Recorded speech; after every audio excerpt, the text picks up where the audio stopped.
बोल शिव गुरु महाराज की जय। नीलम दीदी हरिंदर भैया के प्यार की जय हो। तो यही देखी आई सब गुरु बहना के मिल के हाँ। आई हमरा निर्मला गुरु बहना कौन चर्चा के बड़ा सुंदर आयोजन रखल बा। जय हो जय हो। पूरा धूमधाम से इनके घर पे चर्चा होता होता सब केहू शिव गुरु के शिष्य बनी अपना स्वामी जी से कह के कंगना मंगा ली शिव गुरु के। मंगा ली कंगना बड़ा दयालु बा। कंगना पहनते मातर सब दुख बलाई दूर हो जाला। तो प्रेम से बोले साचे दरबार है की तो कैसे कहे की बा कैसे अपना चरनिया गुरु जी ओहो जय हो। याद खाई यो मोर शिव गुरु स्वामी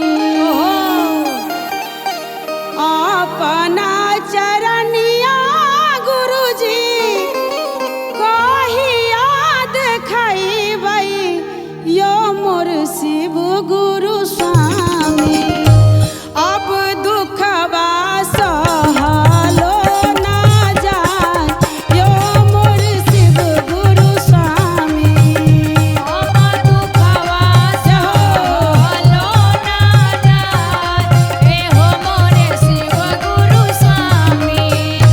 अब दुखवा सहलो ना जाए हो मोरे शिव गुरु स्वामी। अब दुखवा सहलो ना जाए यो मोर शिव गुरु स्वामी अब दुखवा सहलो ना जाए हो मोरे शिव गुरु स्वामी। दया मांगे बैठलो हमहू मनहू ना लागइयो मोर शिव गुरु स्वामी दया मांगे बैठलो हमहू मनहू न लागए हो मोरे शिव गुरु स्वामी। मन माके दियौ समझाय यो मोर शिव गुरु स्वामी मनवा के दिहो समझाए हो मोरे शिव गुरु स्वामी। मन माके दियौ समझाय यो मोर शिव गुरु स्वामी मनवा के दिहो समझाए हो मोरे शिव गुरु स्वामी। अपना चरनिया गुरु जी कही याद खाइबइयो मोर शिव गुरु स्वामी अपना चरनिया शिव गुरु कही याद खाइबाए हो मोरे शिव गुरु स्वामी। मन माके दियौ ना बुझाय यो मोर शिव गुरु स्वामी मनवा के दियो समझाए हो मोरे शिव गुरु स्वामी। मनवा के दियो समझाए हो मोरे शिव गुरु स्वामी।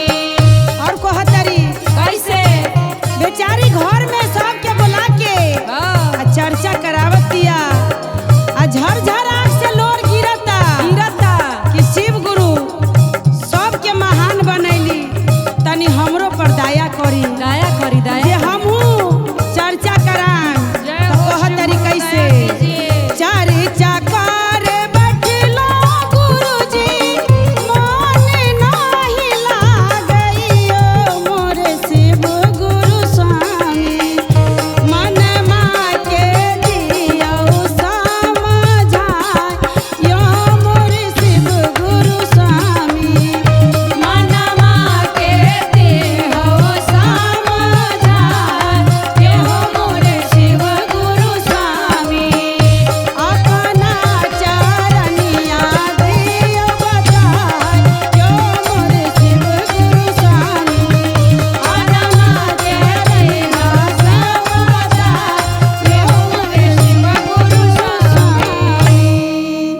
बोल साचे दरबार की जय।